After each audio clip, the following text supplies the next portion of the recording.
Howdy, all of you delicious people. I'm here today to view Power Rangers episodes. So, I am, of course, going on and covering the Mighty Morphin Power Rangers episode from Season 2, Episode 15, Orchestral Maneuvers in the Park. What a mouthful. So much so that I don't want to state the episode name again. But so, we have in this episode where we have a very dumb monster, I will admit that. Trumpet Top is freaking dumb. But there is a good idea in this episode that I really and truly liked. We go on and we have the Rangers that are all of a sudden going to this one location, finding this one monster, and that one monster leads to 8 different other monsters, and come to find out the Rangers are actually fighting nothing. They're fighting nothings.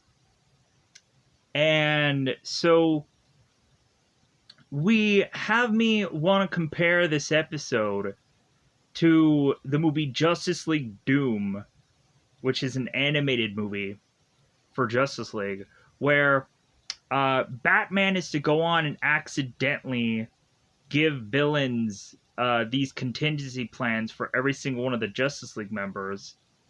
It's tied to the Tower of Babel story, and so this connects specifically to the Wonder Woman part of that movie, where we have Wonder Woman that goes on to be fighting Cheetah, and Cheetah goes and scratches her, and then all of a sudden, every single person that Wonder Woman sees after that is to go on and be Cheetah. So Wonder Woman is continuing to fight everyone that she sees until her heart gives out and she'll die. So that, of course, is Wonder Woman's contingency plan, that if you go on and kind of give that person this thing that makes them kind of hallucinate and just kind of see everybody as Cheetah, and she fights all of them and is to die doing it, then yeah. So that, of course, is to be the kind of connection that I made with this episode. I'm like, oh my god, like, the Power Rangers are going to fight till their heart gives out, or they use all of their power grid juice, whatever. Their powers, they're going to lose their powers just fighting to the ends of the earth. And I thought that was freaking awesome. I thought that was great. But then again, we have a stupid monster, and the way this kind of ends is also just goofy as well.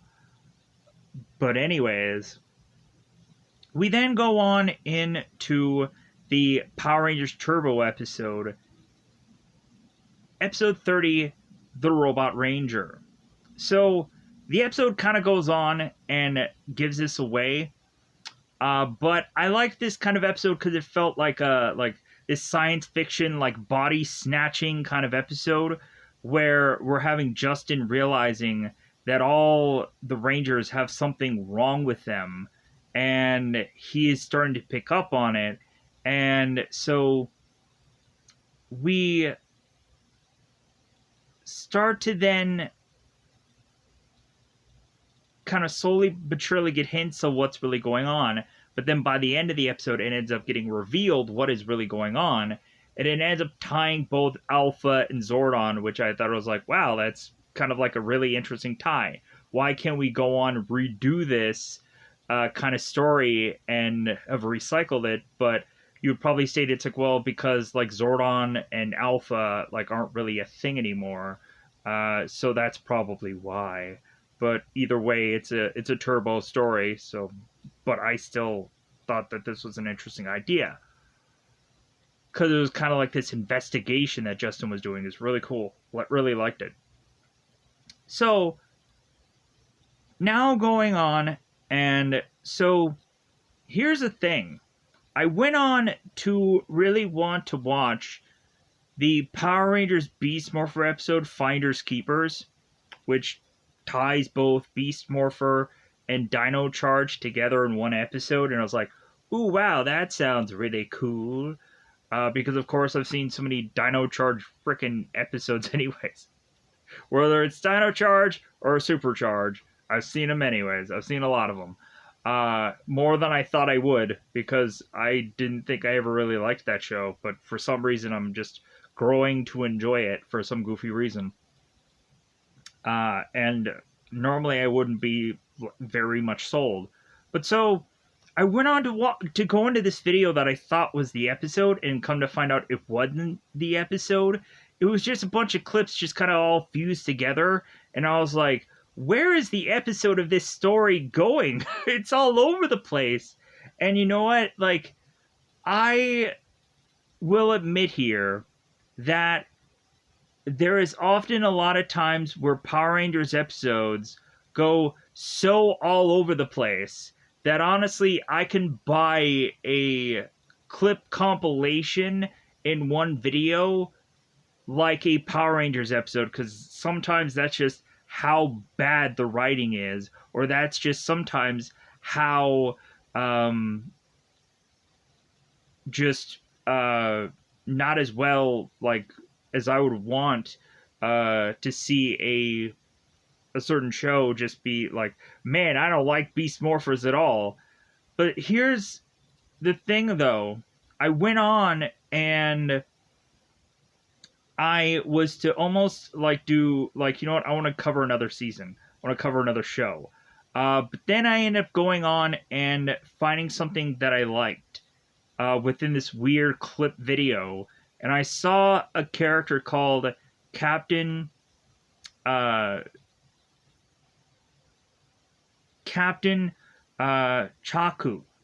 And I was like, who the heck is Captain Chaku? Like, he looks really interesting. And, like, we have, like, a VR trooper, like, Phantom Ranger thing going on with him. And so I was like, I want to know who this guy's story is.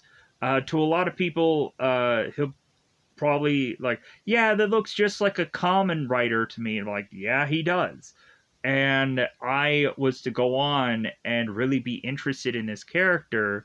So it got me to want to watch at least another Beast Morpher episode, and come to find out, this one Beast Morpher episode called Intruder Alert was possibly the best Beast Morpher episode I've ever seen. The best Beast Morpher episode, because they brought in Captain Chaku. Weirdly enough, this guy, I just liked him. Galactic police officer.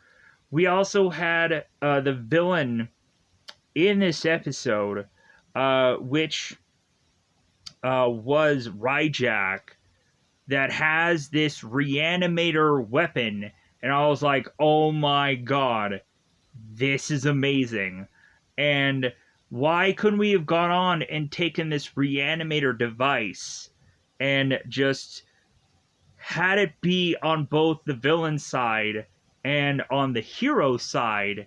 So whenever anybody's to go on and need a person to come back, then they can use the reanimator device, and that would be awesome. Because all you would need is just so-and-so person's weapon, and you could just immediately bring that person back.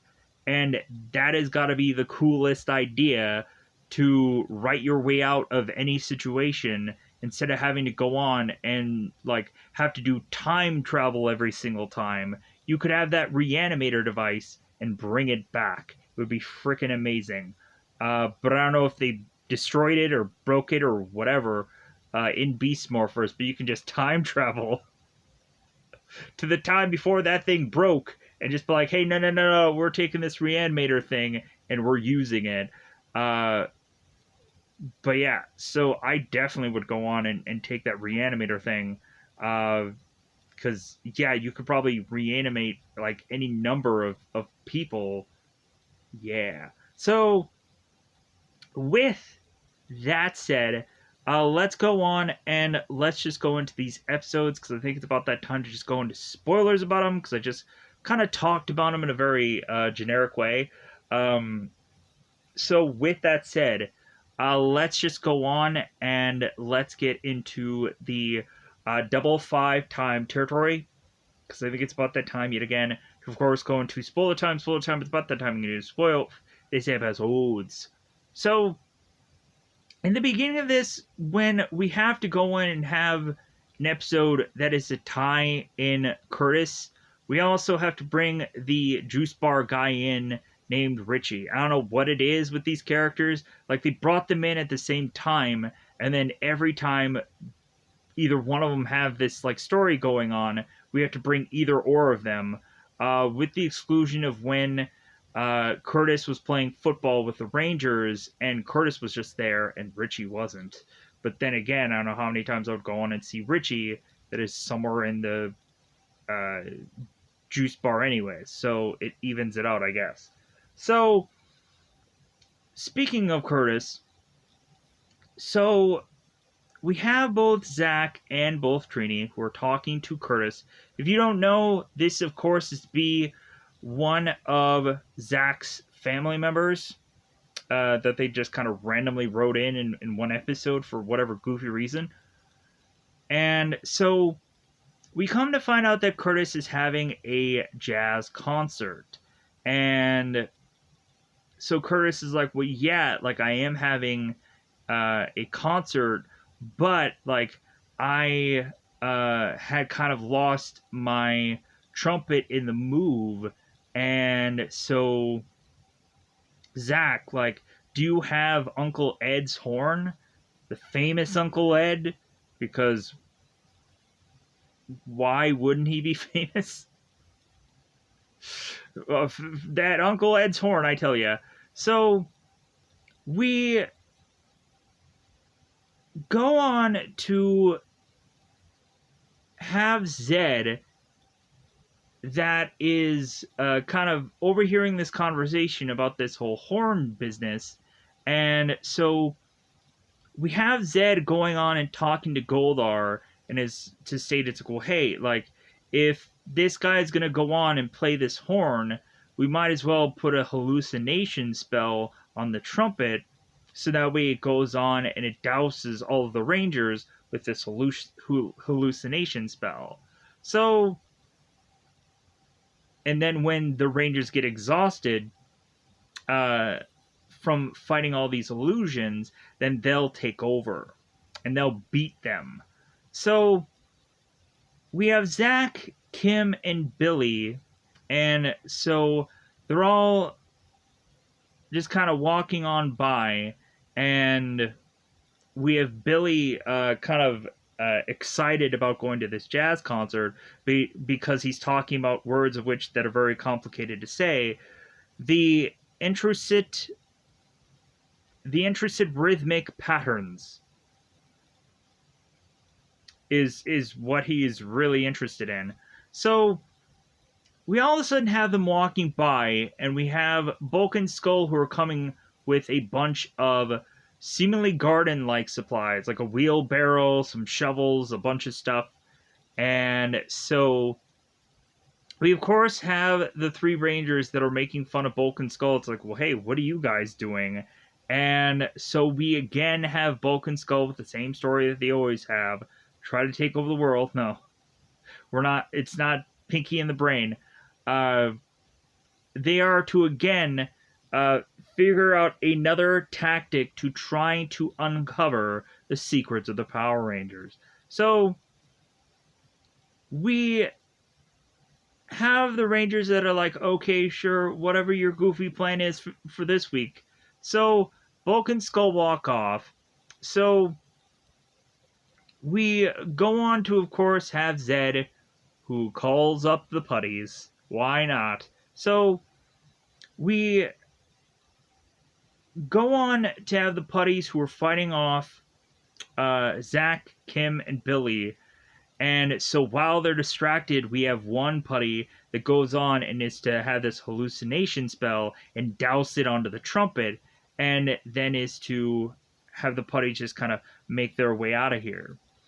So we then go on to the jazz concert in the youth center, and so Zach is trying to scramble to get the trumpet here because it's like, man, Curtis is gonna be very upset with me that I like didn't get this trumpet to him promptly. So we have Zach that is to deliver the trumpet. It's like, oh, thank God, yeah, woof, yeah, like now I can go on and do this concert. So we then go on to have Bulk and Skull, who are going to a certain location and placing concrete there, wet concrete, assuming that at some point the Power Rangers are going to go into this same location and step their feet in the concrete. And so the plan of it is, like Cinderella, that they're going to go on and match these concrete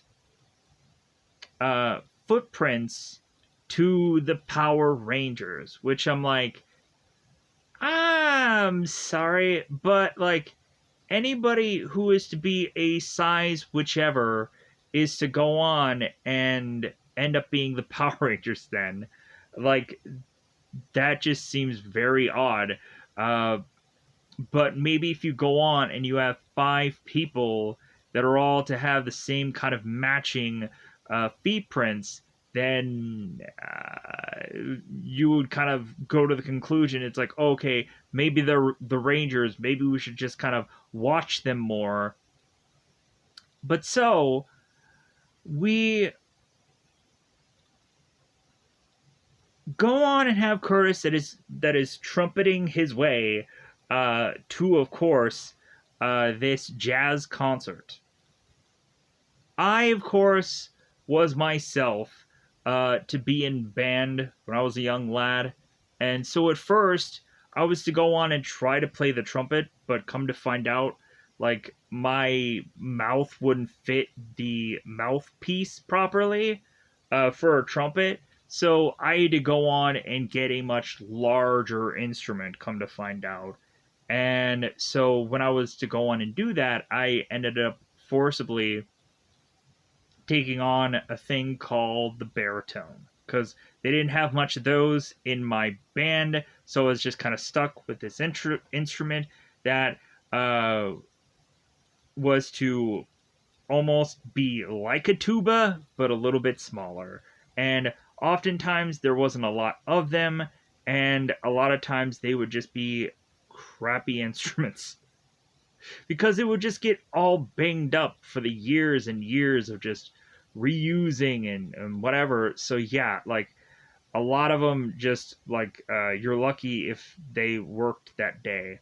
Um, but also you're really lucky if uh, you could go on and even get good sheet music that is to match the music that I would be able to be aware of.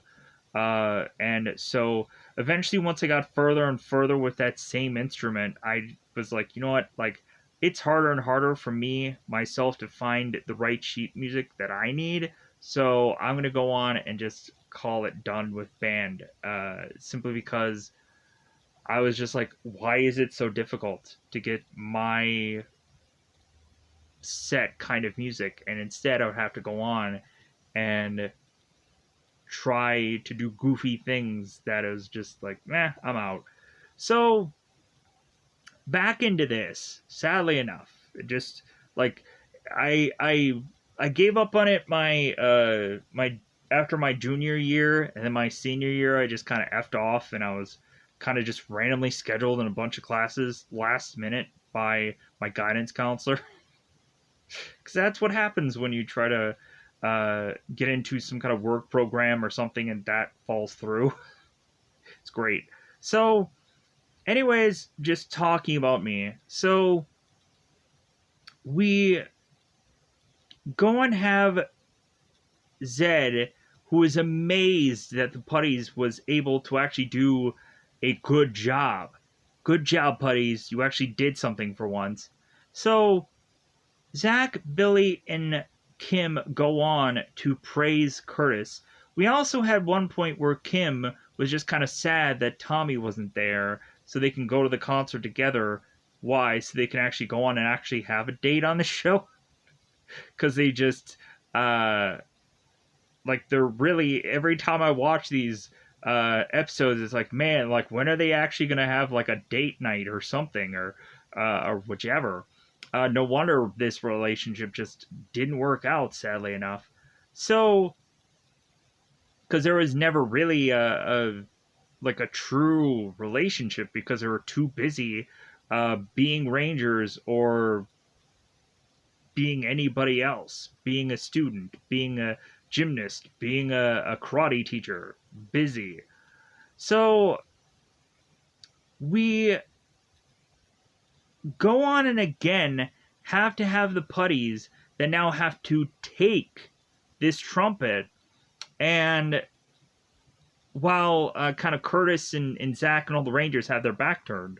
So we go on to have the guys realize that the trumpet is gone, and so like, oh my god, like this is like a really famous trumpet, and like, man, like Zach is worried that his parents is gonna kill him kill him because of this, metaphorically speaking. So we have Zed that goes on to make Trumpet Top the stupidest villain that I've ever seen.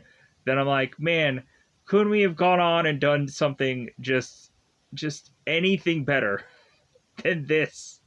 So we go on then after that to transition back to Bulk and Skull. We're still with this cement thing. So Bulk and Skull is, so we have Bulk who is at this one location at the bottom of this hill and is saying like, well, hey, like we should put cement down here because I think there's some really good like Power Rangers tracks down here. And so we have Skull that is taking this this wheelbarrow and just wheelbarrowing it down this hill, and we of course have Skull who is to fling this cement and have it go flying and hit Bulk in the face. And I'm like, well, of course, because we always have to have something like comedically hit somebody in the face. There's always some pie coming, there's always some dessert, there's always some something, and oftentimes it's to be hit by Bulk and Skull, but then also there are certain rando times where it seems that the Rangers get hit with stuff also. So that's to be the goofy comedy that they always have, like the most classic of classic comedy, which is to like, hey, get hit with the pie. The Power Rangers still do that to this day. Look at Dino Charge, the one episode that I saw recently of Dino Charge, pie in face. Not really, it's not all that funny. But so we go on to have the 5 Rangers now together, and they're walking along this location.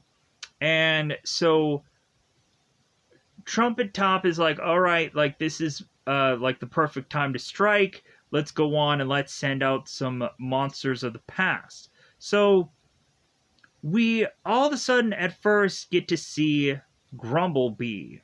And so like, wait a minute, like, didn't we defeat this monster in the past? Yeah, that makes a lot of sense. Like, why is it here now? And so like, well, like, regardless, it's a monster. We have to defeat it. So we have the Rangers all morph, all 5 of them, with the exclusion of Tommy. Tommy's not in this episode, sadly enough.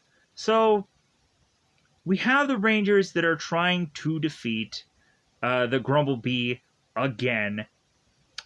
But then we all of a sudden are to see the Salagana.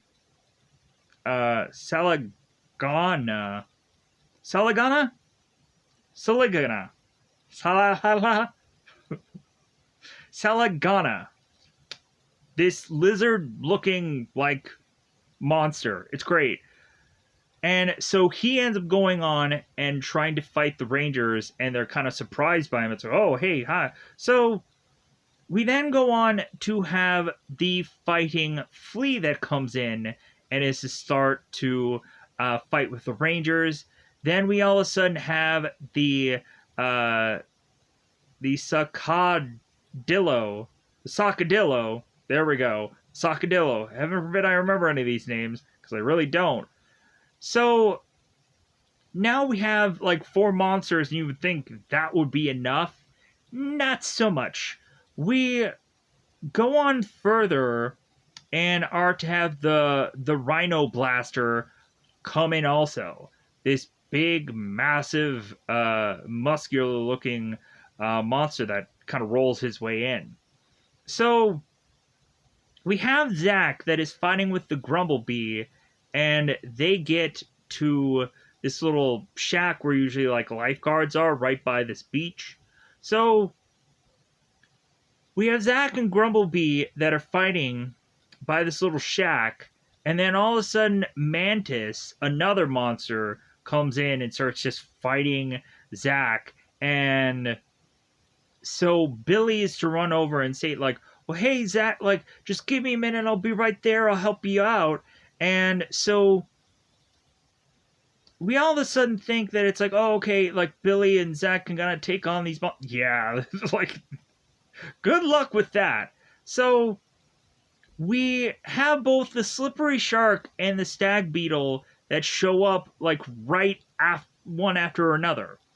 And so I'm like, oh my god, they are stacking the deck against the Rangers. If we've ever gone on and had like one monster fight against like 10 or 12 Rangers, now we have 5 Rangers going up against 8 monsters. Crazy. And I've gone on and seen some crazy episodes of my time. But still, this episode is pretty cray-cray. And thinking about it, we haven't even had the trumpet top come and jump on in, because instead he's gonna just like, no man, I'm gonna cool off to the side here. I'm gonna let the monsters kind of just, the imaginary ones, just go on and just beat up the Rangers and just have me go on and laugh while this is all playing out. So we have Alpha and Zordon at the command center, because this isn't the power chamber or the super awesome delicious name that we have to go on and state for whatever place that the Rangers are hanging out for whatever episode. Man, I can't wait till I have to get to the Beast Morpher episode that I have to go on and say that they're at the grid battle, whatever goofy place that they are in. But anyways, going back to Alpha and Zordon. So we have Alpha and Zordon who are watching the Rangers and like, okay, like they're morphed, there must be a threat here, but I'm not seeing anything. And so, because they aren't seeing any monsters, they're just seeing the Rangers kicking and punching. It's like, okay, what are they doing here? This makes no sense. But then Zordon is like, oh, wait, like, I know what Zed's planning because I read this script. He is to have put the Rangers under some spell, and this spell is to go on and make just all the Rangers just fight to their heart's content because they don't know any better. And so we have Alpha and Zordon that are coming up with some kind of strategy or some kind of plan to try to figure out how to stop the Rangers from fighting till their hearts give out, or until they can no longer morph because they've used all the morphing grid juice, whichever. Anyways, so we then go back to Bulk and Skull. They think the Rangers have been sitting out in the sun for far too long, and so we have Bulk with this grandmaster scheme of like, well, hey, you know what we can do? We can just kind of wait it out till the Rangers just tire themselves out, and then we can just like click on their helmets and just open them, and we can just find out who the Rangers are. We can benefit from this. And so Bulk and Skull and their just weird get famous and whatever schemes. You know what? You would think one time we would go on by the end of this whole thing and then just have the Power Rangers reveal to Bulk and Skull who they really are, but then finally Bulk and Skull just kind of turn around and mature and state, like, you know what, like, from all the times that we were trying to get to the secret of who these Rangers are, you know what, by now, like, it really just doesn't matter. If anything, like, they're protecting the people of the city, and, like, you know what, their secret is safe with me. And, like, ooh, wow, like, look at the change of these characters. Look at the, like, the growing up of these characters. They're growing of the hairs of these characters, so to speak. So, we have Alpha that's going on and talking to Zordon back at the command center. And so the idea is for Alpha to go on and teleport the Rangers directly to the command center. And so they go on and do that, and so the Rangers are like, well, hey, Zordon, like, why did you go on, and why did you, like, teleport us to the command center? And so Zordon is like, well, because, like, you were under a spell. Like, you were not actually fighting anything. And so they're like, oh, okay. So Zordon has to go on and explain why they were to have been under the spell that the way they were. And it was all having to do with the trumpet top. And so it's like, oh, go to the viewing globe so you can go on and you can see the trumpet top, this stupid, goofy monster that you're going to have to fight this week. But luckily enough, you're going to have to just quickly just Megazord it up and slice this thing. And it's not going to go on and create more hallucinations for you to have to fight while you're in your Megazord, because you only have the one Zord, sadly enough. There's no Dragon Zord. There's no White Tiger Zord. It's just Megazording it up today.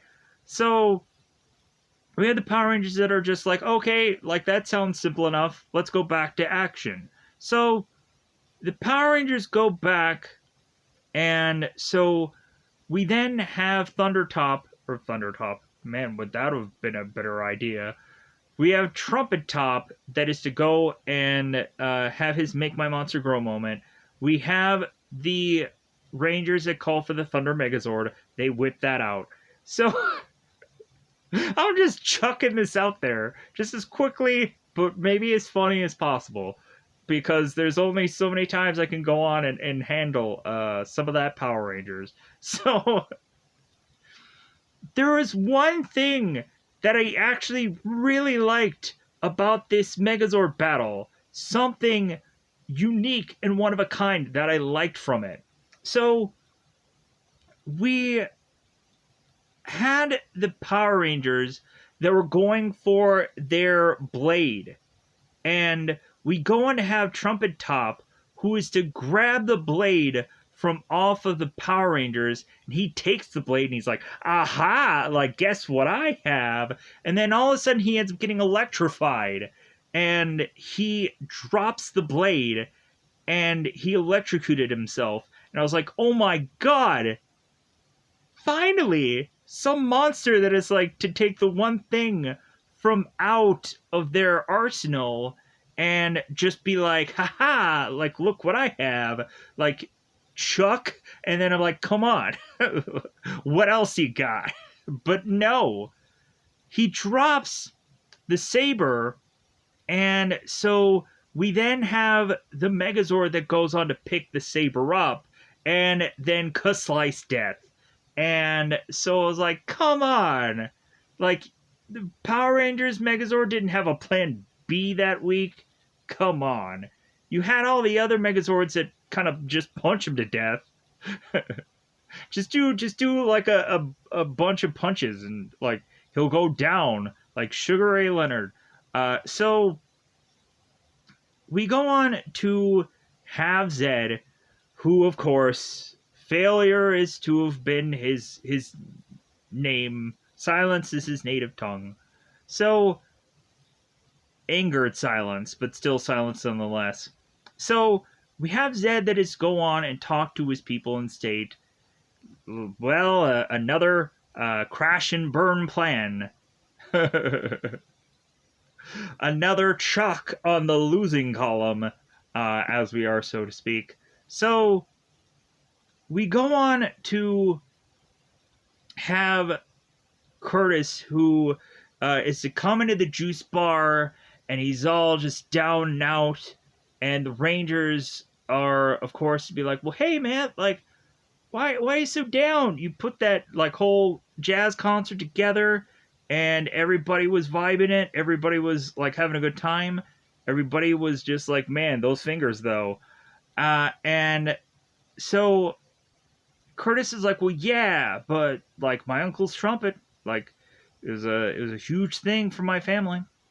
And so they're like, oh, well, hey, like, about that trumpet, here you go, here it is. And so they're like, oh my God, like, Curtis is like, hey, how did you find this? And they're like, well, yeah, it seemed that a Power Ranger had dropped it off. And I'm like, is that like going on and saying it's like, oh, Santa Claus just had one last, one last that he had to go on and do for that day. You know what? If you would have gone on and told me that, like, Tommy delivered it, that would have been funny.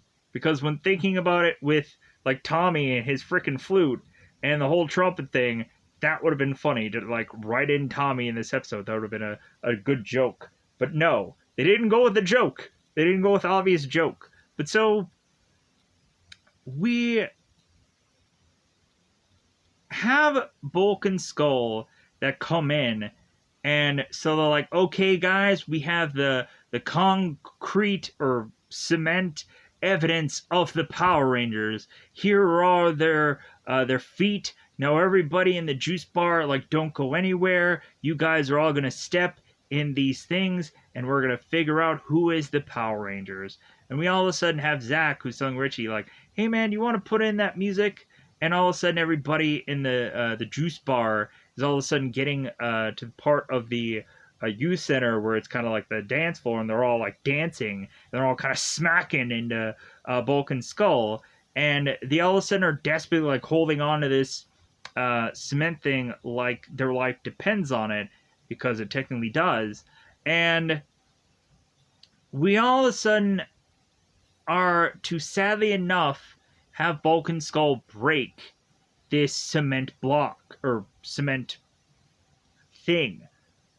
And so we then have the Power Rangers that are going on and making jokes at Bulk and Skull's expense. And so we, like, I would assume we would have had a, like, well, that's the way the cookie crumbles, or something like that, some goofy crap like that. But all in all, another brick in the wall. Anyways, but yeah, so they end up going on and having jokes at Bulk and Skull's expense, and that's how they kind of play them out of the episode. So, with that said, let's go into the Power Rangers Turbo episode. Yeah. The investigation that is to be going on in this episode. Normally, I'm not much of a, like, an investigation kind of person, as far as the story goes, but, like, if there's something intriguing enough where I feel like I, like, had also seen this episode at some point, but then, like, I kind of needed a refresher of it, because when I went on and I saw, like, the very beginning of this episode where Ashley has, like, her arm, and, like, there's wires and everything like that, I'm like, oh, I've seen this episode before, but I don't remember how exactly it ended. Maybe that, like, halfway through, I'm like, okay, like, this is dragging on a little bit. Maybe I just kind of, like, pulled away. But anyways. So, at the very beginning of this Power Rangers Turbo episode, the Robot Rangers, or Ranger, they didn't pluralize it for some goofy reason. Either way, we have Bulk and Skull making their way to the youth center to go on and start making all these tennis jokes. They have all of this, like, traditional tennis garb on, and so we seemingly have Bulk and Skull stating that they're going to train people and all of this crap. And we have like Lieutenant Stone, who of course is now, I guess, just Jerome now, because he's working in the juice bar. I guess he's to own it now. This is that part of that story, I believe, because I think this is after Zeo. Anyways, because it's Turbo. Anyways, pushing on. So we have Stone that is to go on and say it's like, well, no, you guys aren't doing anything of that. Like you guys are just manning the ball machine. So that way people can just kind of hit these balls whenever they want to. So you're just manning that. And so we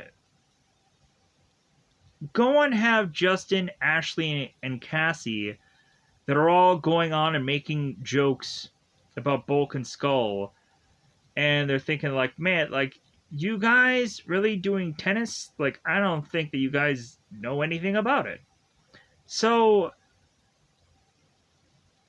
Ashley ends up getting hit with this food order, as it seems that Stone is to kind of fudge this order and is to land on Ashley. So Ashley is to go on and try to get this like towelette to kind of wipe herself down, and we have Justin that realizes that Ashley is to be fixing her robot arm, and he's like, "Oh my god, Ashley's a robot." So we have Ashley, after she fixes her arm, is to go on and look at Justin, and is to state, it's like, well, hey, Justin, do you want to come with me and Cassie to play tennis? Because they're going to go on with Bulk and Skull and learn a thing or two from Bulk and Skull, I guess. So, and they probably will. So Justin is like, no, no, no, no. Like, I don't want to go with you. Like, I'm sorry, Ashley. Like, I get it. You want a piece of this, but I'm a little bit too young at this point right now.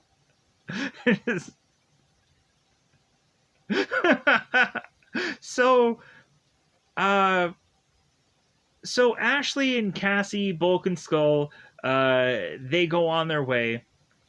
So, uh, we have TJ that is walking by, and he tells Justin, it's like, well, like, wait a minute, like, Ashley and Cassie are getting pointers from Bulk and Skull on how to play tennis?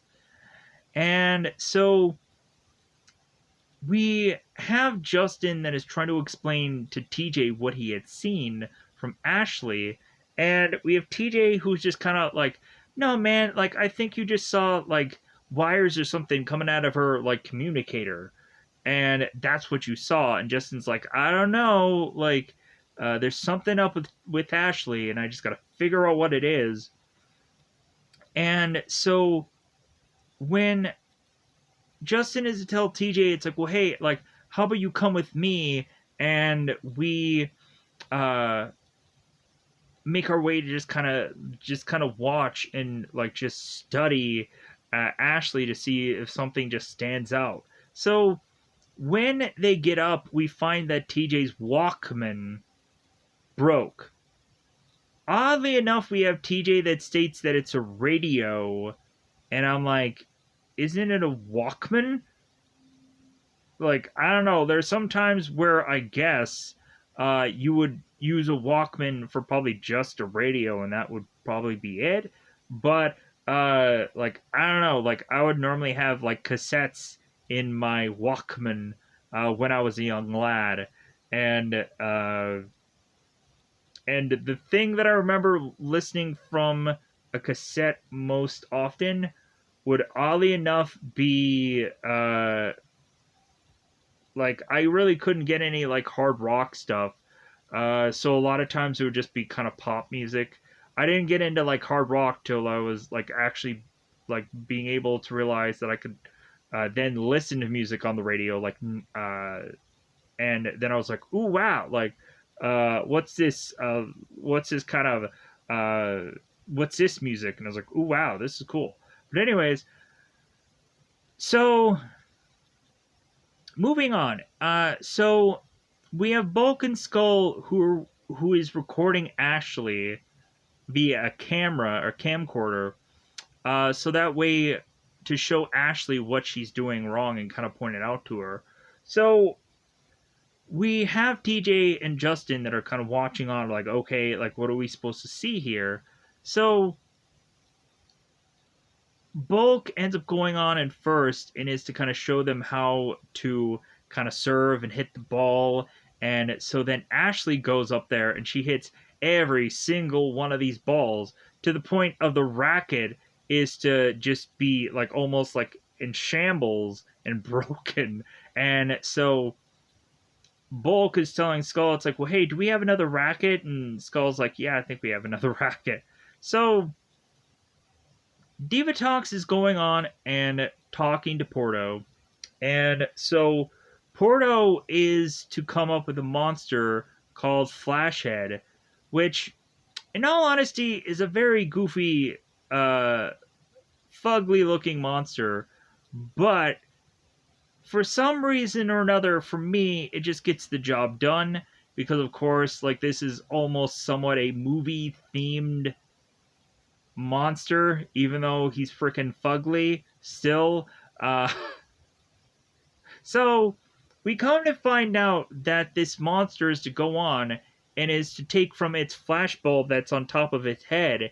It has the ability to make things into a movie reel. So it's somewhat like the brick monster from a Mighty Morphin Power Rangers episode from seasons before, where the brick monster would, or the wall monster would just turn the Rangers into bricks. And so, like, we have this character that is to seem to be like more of a photographer, but for some goofy reason, he makes people into film reels, for whatever reason that is. So we go on and we consistently throughout this episode find like Piranhatrons being made into film reels. And so Diva Talks is to kind of look at this film reel and she's like, oh, it's a monster movie. I like these. I thought that was just so. Everything about that was just so awesome. I loved it. So we had Flashhead that goes out with Elgar and the Piranhatrons. And so they go on to fight off the Rangers that are, of course, at this place kind of playing tennis. So we have Justin that's like, okay, great, like, there's monsters here. Now we can go on and see if Ashley can morph.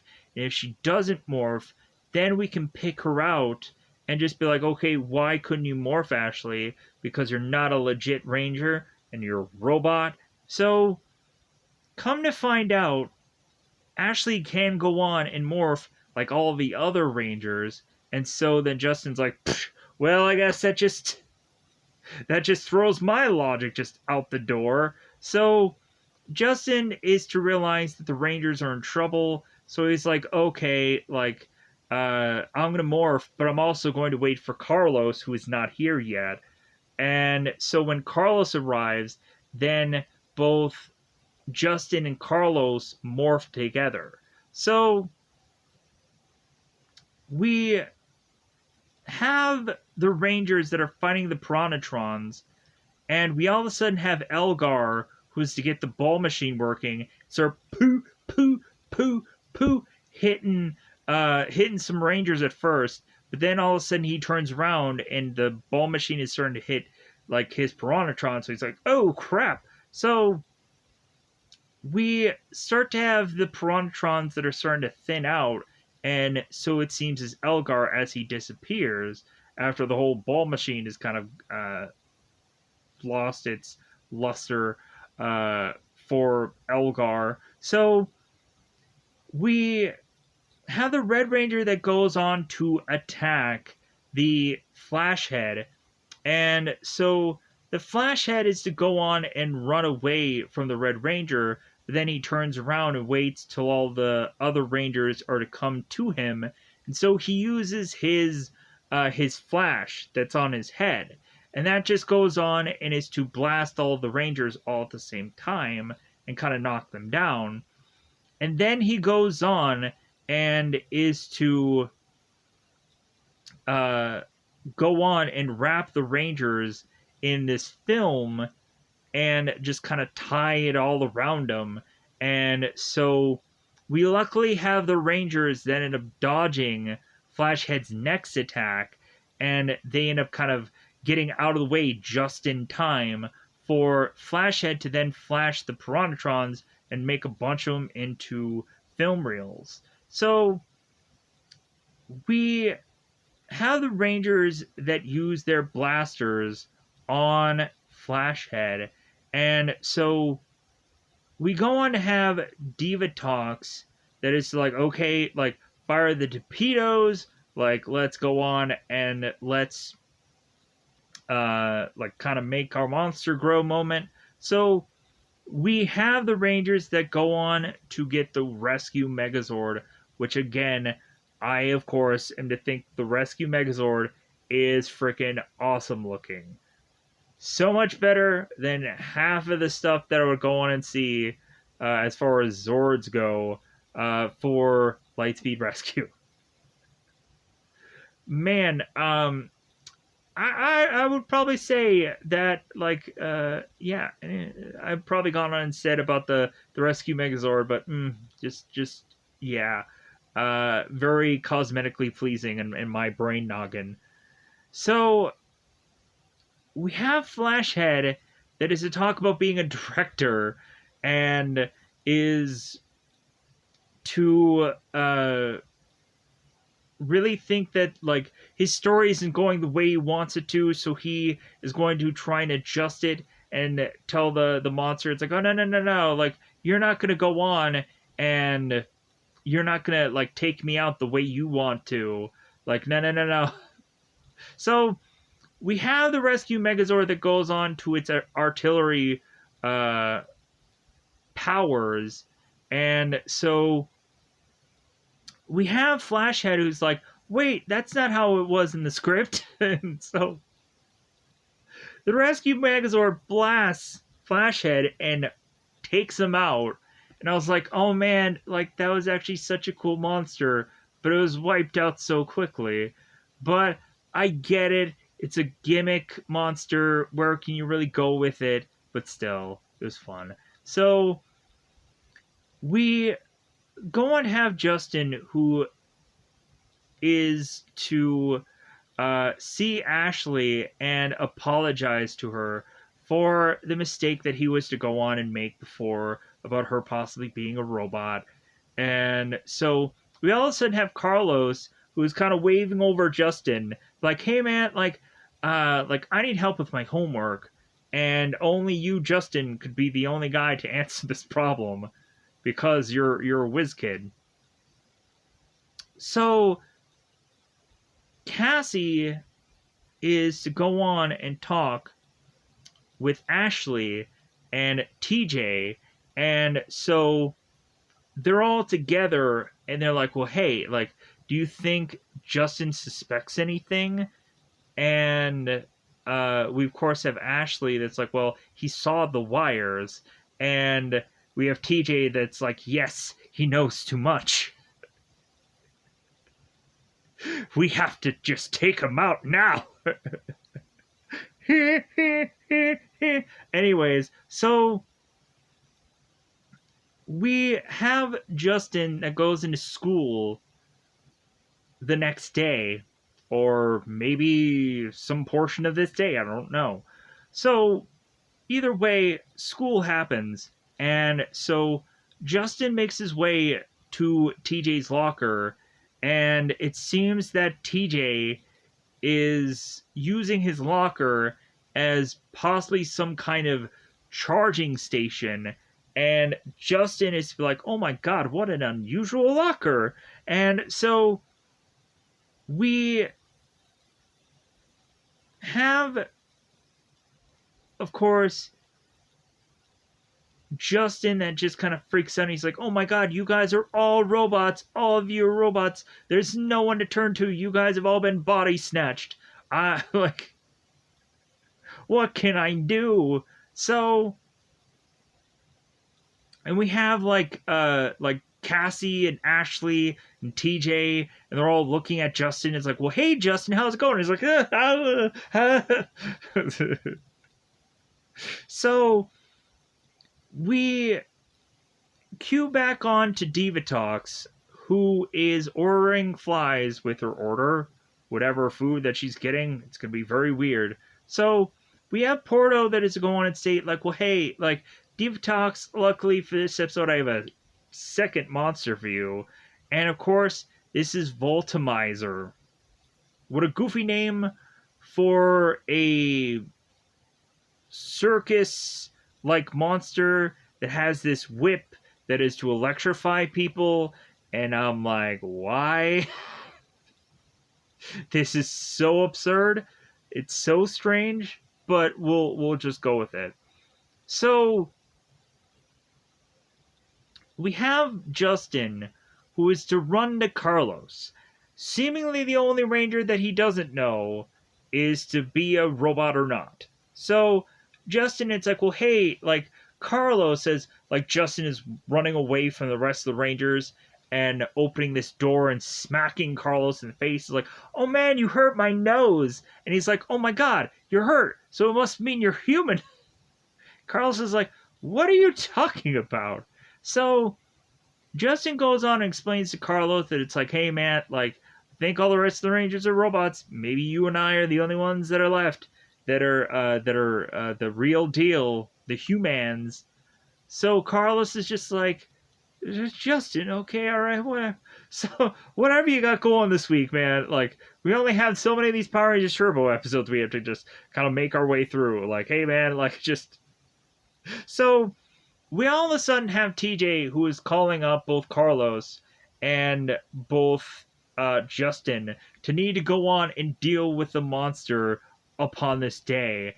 And so we go on to have both Carlos and Justin, and Carlos is like, well, let's go. And Justin's like, wait, like, well, okay, like, if we go in and we do everything, let's kind of do it together. So we can't trust the other Rangers. So it also seems like there's never a point in this episode where we have, like, Diva Talks who's, like, relishing in this plan that she's like, oh my god, like, because if Diva Talks was to really have gone on and made Robot Rangers, like, she would not be going on and per every second not be, like, talking to Elgar and Rygog and Porto and just be like, oh my god, they're buying it. They're buying it. It's working. And so we're not getting that from Diva Talks, that she's not, like, relishing in her accomplishments like any other villain would go on and do.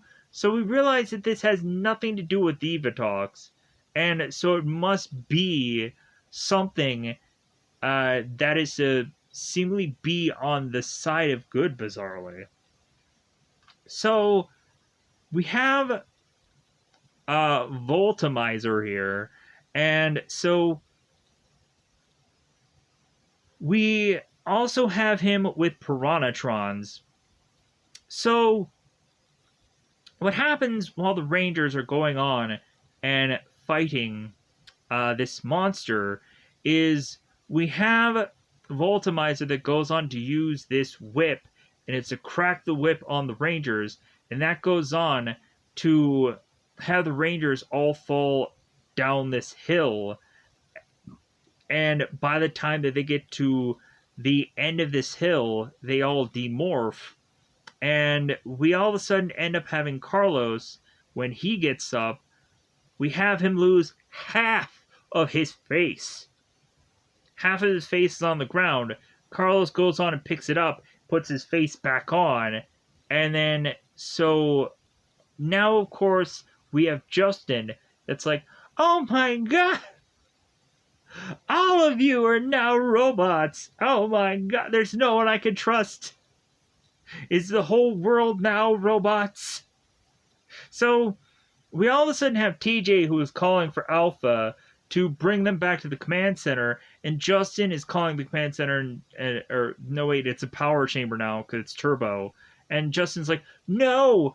don't, like, disregard that order, Alpha. And so the Rangers are going on and grabbing Justin, and so they all go to the power chamber. And so immediately Alpha 6 is to be rushed by Justin.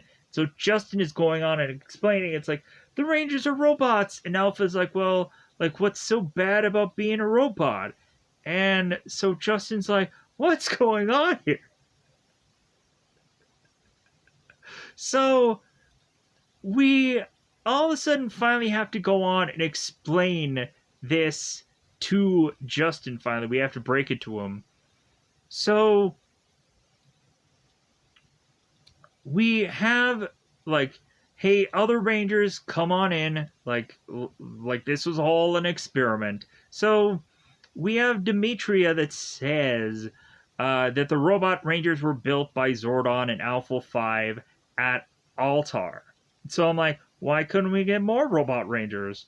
Like, did we go on and we find out that maybe in the Super Ninja Steel, that maybe the reason why that there were so many robot Rangers in that is because they kind of stole that idea from Zordon and Alpha and went on to use it in an evil way? I'm helping certain stories. I'm creatively writing some stuff in here. And so maybe they decided to, like, ditch those whole plans because, like, now to see, like, the evil side of it, you can't go on and just create robot Rangers from the future. But so we end up having to explain, it's like, well, wait a minute, like, if there's two Justins here, which one is the real Justin? And comes to find out, the Justin that was to be with the other Rangers the whole entire time was to actually be the robot kid. And so the one that was, like, accusing all the other Rangers, because we had to go on and have a placebo-like thing where we had the kid who was to go on and not realize that he was actually a robot the whole time, and to see what would happen, to see if he would go on and notice the mistakes that the other Rangers would make while they were robots. So it's like, okay, like, that's a really cool idea. So we go on, we have a sense relief on Justin, and so he's like, oh, okay, well, hey, like, I guess I'm just the robot double. And they go on and they kind of open up his chest, and you can kind of see robot parts. So we have the real Rangers go on and morph and take care of the Voltimizer. And so we have the rescue Zord that, of course, was the Siren Blaster, is to go on and transform to the V Police. And so this, of course, is to be the Siren Blaster's high stance mode. High stance? Okay, that's a very goofy name. But when at least it's not a battle mode or a warrior mode. I don't know how many times that those things would be frickin' thrown out there, and I would always be confused by which one is which. So high stance mode, I guess, is gonna have to be good enough. So we have at first that Justin is going on and fighting this monster by himself, but then he realizes that the monster is too tough. And so, again, Billy is the only solo super awesome, delicious, whatever solo Zord to go on and take out a monster by himself. We've never gone on and had any of these other, like, Super Zords take out somebody by themselves. Unless there's something going on in Mystic Forest that I missed somewhere. But again, I don't know. So, we go on to, again, have the the rescue Megazord. Then they go into the artillery mode, or the artillery power, and wipe out this monster that honestly was a crappy monster anyways. So we go on have Divatox, who is now just really upset that, of course, the Rangers had gone on and wiped out two monsters in one day. And so Elgar is just like, well, yeah, like, it really seems like there's two sets of Rangers that have gone on and to have fought these two different monsters. Like, hence why they have so much energy, and so on and so forth. And Divatox is, wait, like, two sets of Rangers? So we all of a sudden have the two Justins that are talking together, and they're like, oh my god, like, I want to go on and show you how to play soccer. Oh yeah, I want to go on and teach you how to do this. And so all of a sudden we have like this Step Brothers thing going on where it's like, oh my god, so many activities, so many activities. And then we go on to have the TJs that are like, Justins, like, come on, like, stop messing around. Like, we have to go on and we have to go back to Altar, Robot Rangers. So the Robot Rangers are to be having Alpha 6 go on and send them back to Altar. And so we go on and we wave them off for whatever goofy reason. So now we are, of course, to go on and get into the last episode here, which, trying to figure out where to start this. Okay, there we go. I was like, because I knew it was gonna have some problems. So we go on into the Power Rangers Beast Morpher episode called Intruder Alert. So in the beginning of this, we start out with the Grid Battle Force. Is to be where the Beast Morphers are to hang their hats. So we come to find all the Rangers and whoever Steel is.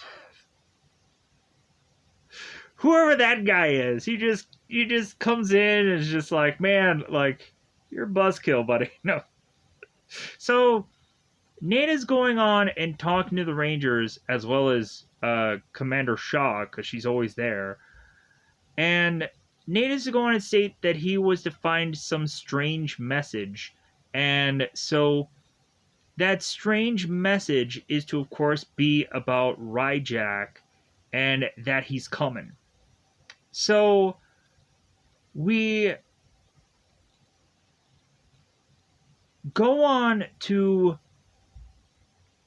have Commander Shaw that's like, well, okay, like, we have to figure out a way to, like, obtain this Ryjack and kind of take him out. So, like, you guys have to go on and seek this thing out. So the Rangers don't know what a Ryjack is. They're just like, well, could anything brand new just be a Ryjack? So we come to find that our Rangers are to have found somebody that is trying to siphon off some Morpher X. So the Rangers go on to find that that there is this guy who, it seems, is almost wearing this, like, Power Rangers Ash-like costume, and so they go on to try and talk to this. Let me pause here for 1 second. Okay, so we have the Rangers that are sneaking up on Captain Chaku, and we have them with Beast X cannons and Beast X blasters. So they're getting closer and closer to this captain, and when the captain is to try and go on and try and talk to them, but he needs his recharger, which is kind of look like a rebreather when he kind of puts it in, because it goes right to his mouth, and then it like recharges the rest of his suit, but he doesn't do that right away. So we have this recharger device that the captain is trying to get to, and Nate is like, "Hey, don't let him get to that device, uh, because it has Morpher X in it." And so we have the Rangers that go on and are to grab uh, the captain and are to take him in. So we also had it to where when the captain was trying to talk, like he couldn't. So we, or no, wait, my bad. We had them trying to take him in, and we of course had Captain Chaku, who vanishes here. They end up taking him in later. That's my bad. So I'm getting things mixed up in this one. My bad. I'm gonna course correct myself. So what happens is that they try to grab him, they try to nab him, and he disappears. So Nate is to look at this device, and it's like, okay, we're gonna take this device and we're gonna put it into the vault. So we then go on to the crystal dimension. So we go into this crystal dimension, and we have Evox that is talking to Scrozzle. So we're going on and having them realize that they're possibly going to get stuck in this crystal dimension, and that's all because they don't have enough Morpher X to be able to get back to the Rangers, because it's a whole battle. Like this Morpher X is basically just like Spore X. It's really just the same thing, and that's kind of funny. So we all of a sudden have Ryjack that shows up, and so Ryjack to show up, and Evox and Scrozzle is like, well, hey, like, who are you? Like, and so we have Ryjack that goes on and explains that he's like, hey, I'm here to help, like, I'm here to work, and so he also wants something in return, which is really just this, like this equipment to go on and take any weapon, and to have Ryjack keep it as trophies, so that way he can go on and reanimate seemingly anybody that he wants at will when he is to go on and find their weapon. So imagine it, if you will. We go on and have Ryjax, who is to go on and like find the ZZ staff. He can go on and remake Zed in his own image if that's what he wanted to.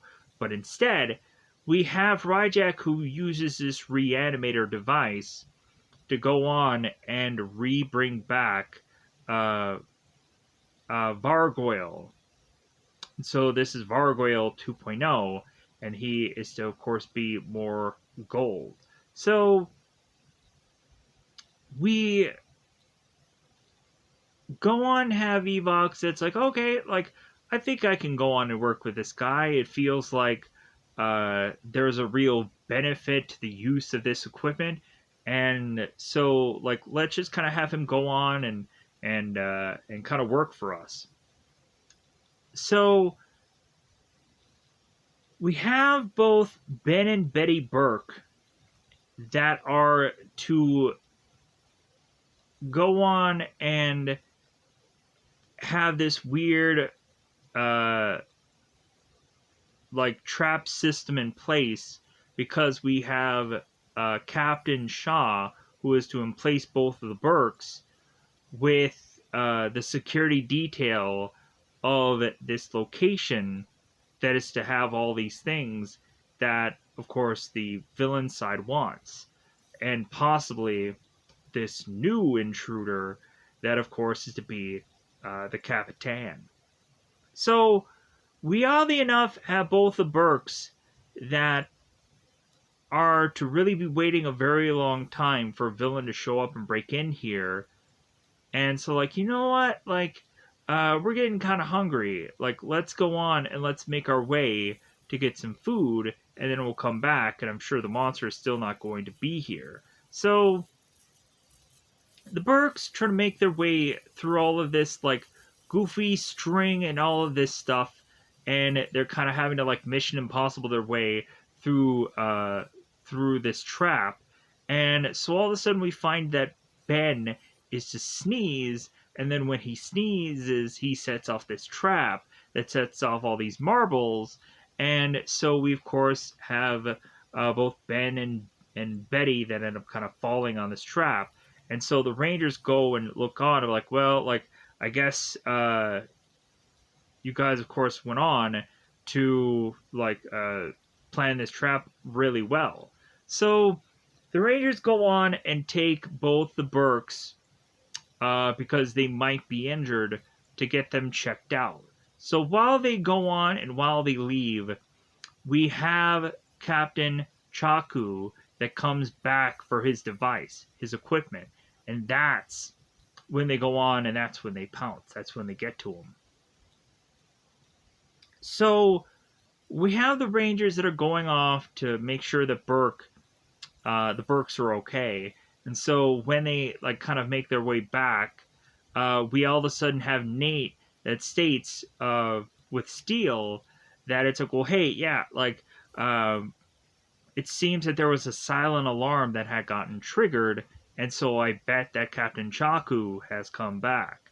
So the Rangers are making their way to the place where Captain Chaku is, and the Beast Bots come in there also.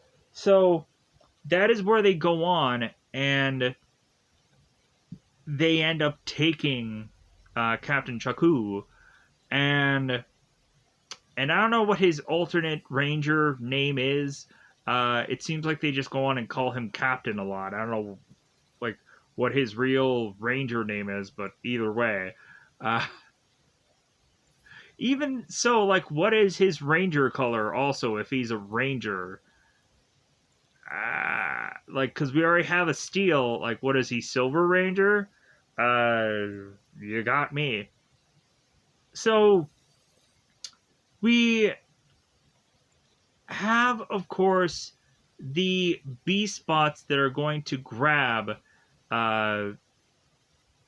Chaku and kind of put him to jail, as the Rangers are going on to focus on Ryjack, who is to be running amok. So the Rangers go on to face both Ryjack and Bargoyle, and they're not morphed yet.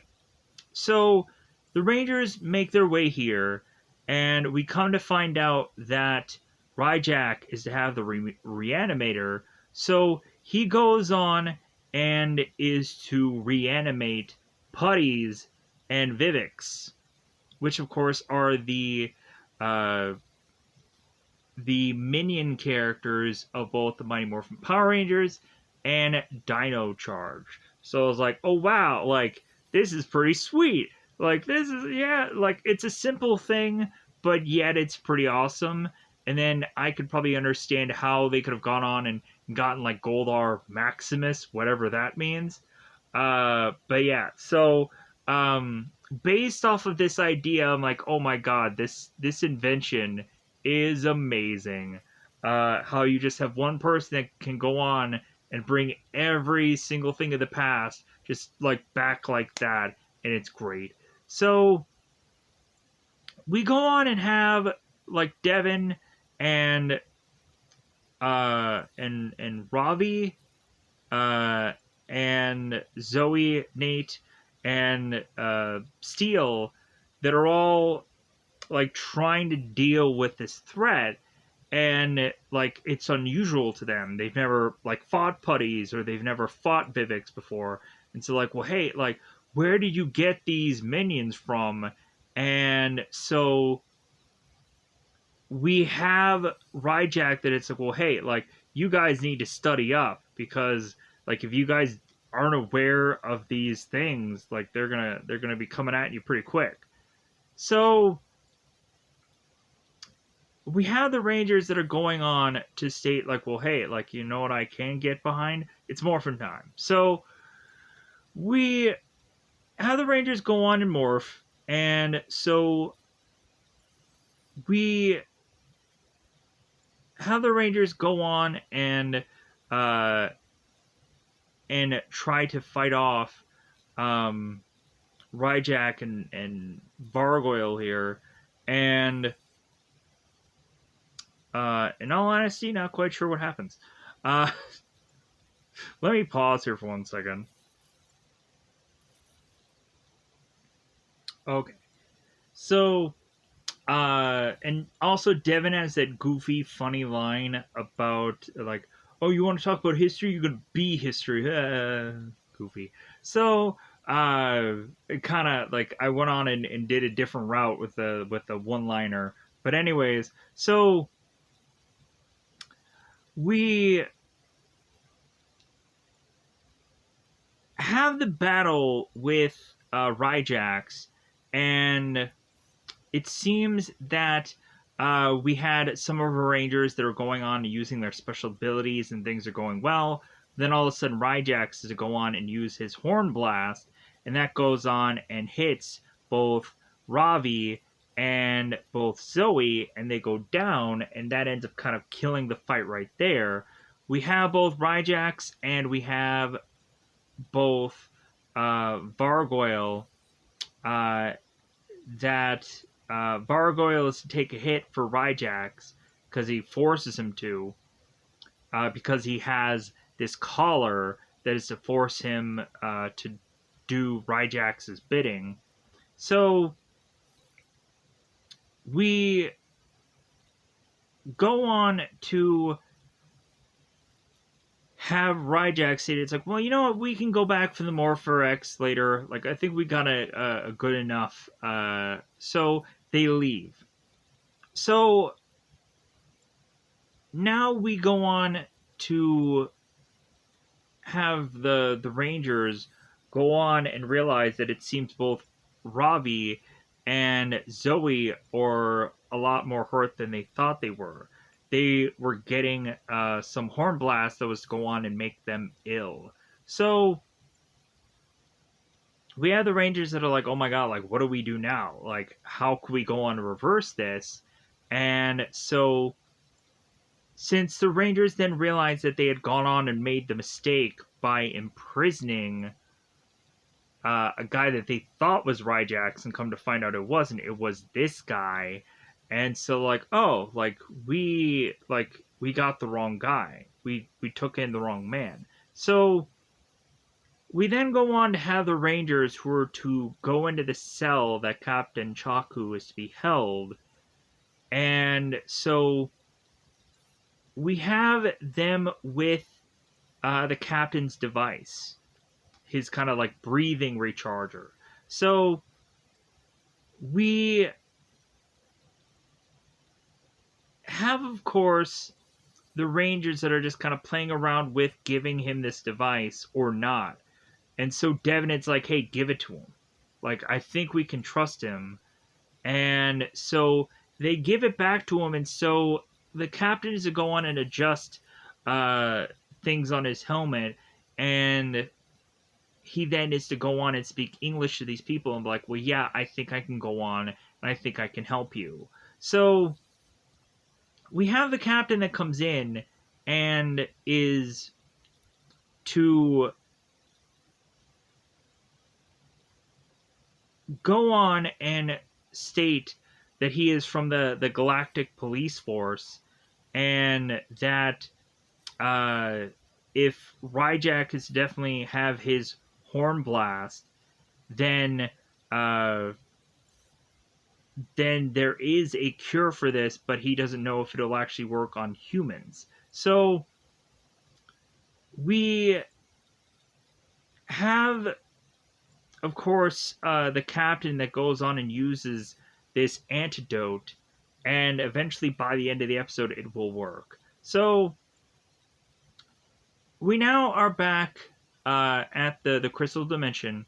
So we have Scrozzle that is kind of going through and kind of mixing some things up, and we all of a sudden have both Robo Roxy and Robo Blaze that comes back and is to ask Scrozzle. It's like, well, hey, like, what have we missed since the last time that we weren't here? So Scrozzle goes on to explain that eventually both Ryjack and both Vargoyle are now working for them, and both Blaze and Roxy are like, "Oh my God, we've been like gone for that long," and Scrozzle's like, "Well, yeah, like this guy is really like working out. This guy's really benefiting us." So we then go on to have Evox that is talking to both Ryjack and Vargoyle, and it's like, well, hey, like yeah, I think you got really lucky like the first time around, but like we'll see how lucky like you're really going to get. So we have Ryjax that turns to Vargoyle, and it's like, well, hey, like you heard the guy, like go on and start wreaking havoc in the town, get the Rangers' attention. So Vargoyle leaves, and so we not only have Vargoyle, but we also have uh, this Tigadrone, or the Tigadrone, GIG, the Gigadrone, the Gigadrone. I don't know, it sounds weird. So we have the Rangers that are forcibly needing to separate to take on this threat. So we have the Gold and the Steel Ranger who go off to fight against the Gigadrone, and we go off to have both the Red and Captain Chaku who are going on to take on the Tronics and Vargoyle. So, and of course, the collar, of course, was to be called uh, the compliance collar. There we go. The compliance collar. I was trying to figure out what the word was. So, we have both Gold and Steel who are to mix their Zords together to, I believe, put together the Striker Megazord. And so they end up going into the Hyper Force Blast that ends up wiping out this Gigadrone. And so, weirdly enough, there are certain parts of this episode that I bizarrely saw in that other clip show. But anyways, let's move on. So, we then have the Red and the Captain, Rangers, go on and are to make their way to both Vargoyle and the Tronics. And so at one point, we have the Red Ranger that goes on and uses sword and is to bash Vargoyle. And Vargoyle is to go on and realize that the collar had come off. And he's like, oh my god, I'm free. I can do whatever I want now. And so Vargoyle goes on and takes this cycle and runs off. And so we go on to have Captain Chaku, who is to use his Spiral Strike and his Enforcer Laser and to wipe out all these Tronics. And like, well, hey, like we still need to go on, and we still need to take out this threat. So we need to take out Vargoyle. So We go on to, of course, have Commander Shaw, because she always has to be thoroughly so much involved in the show. Kind of like how that doctor is in RPM. So, that I found out by watching one of those episodes. She's to go on and state via, and I like this, like like the communicator thing that they're doing. I was like, okay, like this looks really just smart and intelligent, kind of not as bad as the super ninja steel things looked. Those look stupid. But anyways, it's just, it is what it is. They try to replicate certain things and just didn't come off that good. It just is what it is. So we have Shaw, who is stating that uh, the South Woods Tower, of course, is to be where Vargoyle will be at, so they need to go on and chase after him. So we go on and we have Cruz that shows up with Devin to be like, hey, like you need to ride, and so we go on. We have Devin who's like, well, hey, like Captain, what are you gonna do? And he's like, well, hey, I already have my own vehicle. It's pretty freaking sweet. And so it ends up being the Galactic Interceptor.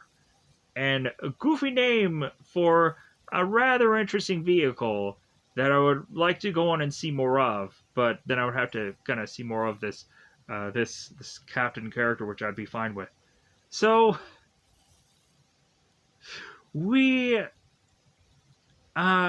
we go on and are to have both of these Rangers make their way to Vargoyle, and they realize that they have to kind of take out Vargoyle fairly quickly. So we